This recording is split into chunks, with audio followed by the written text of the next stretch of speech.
కృష్ణుడు అనుకో, కృష్ణుడే దేవుడు అనుకో, కృష్ణుడు ఉన్న చోట దేవుడు ఉంటాడు. బలరాముడు కృష్ణుడు ఎంత కోప్పడినా వాళ్ళ మధ్య ఏం జరగదు, ఎందుకంటే దేవుడు ఉండాలి కాబట్టి.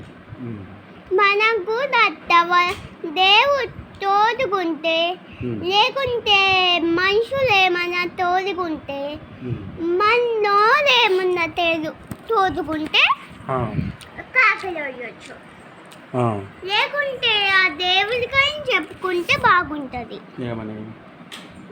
దేవుడా, మనం వెనక ఎవరు వస్తారో మనకే తెలియదు కదా, నువ్వు చెప్పు అని.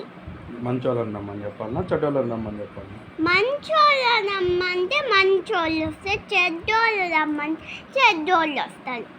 2 మంది వస్తే మనకేం జరుగుతుంది? మంచోళ్ళు చెడ్డోళ్ళు ఇద్దరు వచ్చింది అనుకో, ఏం జరుగుతుంటే ఏం జరుగుతుందో మనకేం తెలీదు.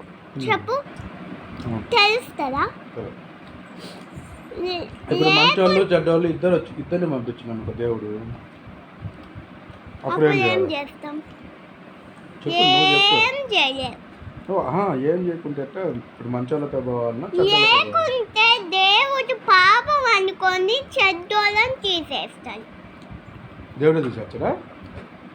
ఎవరు చెప్పింది? ఏమి చిన్న పిల్లోళ్ళని వదిలేస్తారట, పెద్ద పిల్లోని వదిలేయక దొంగలని. అట్టే వదిలే దేవుడు. దేవుడికి మంచే తప్ప చెదేం తెలీదు, అందుకని వాళ్ళను వదిలేయాలి తప్ప వదిలేయరు. ఇంకా అంతవరకు తెలుసు, ఇంకా తెలియదు నాకు. మళ్ళీ చెప్తాను, గుర్తొచ్చి రేపు చెప్తా. మళ్ళీ నా గొంతు పోతుంది. ఇవన్నీ ఎప్పుడు గుర్తొచ్చినాయి? గుర్తొస్తే కదా, గుర్తొచ్చినా చెప్పిన. ఎవరు చెప్పిన? నాకు ఎప్పుడో తెలుసు. అదే ఎవరు చెప్పిందని గారు? ఎవరు చెప్పలా, అవే తెలుసుకున్నా. ఎందుకు వస్తాయమ్మా? జై గణేష్ ఖుషి టీవీలో ఉన్నావు. నితిన్ కృష్ణలో అసలుకి మన టీవీలో ఏవో ఉంటే కృష్ణనే ఉంటాయి. సరే, ఒకవేళ నువ్వేమైనా టీవీలో వినింటే, కృష్ణుడు ఒకవేళ నువ్వు టీవీలో వినింటే టీవీలో విన్నానని చెప్పలే, తప్పే ఉంది.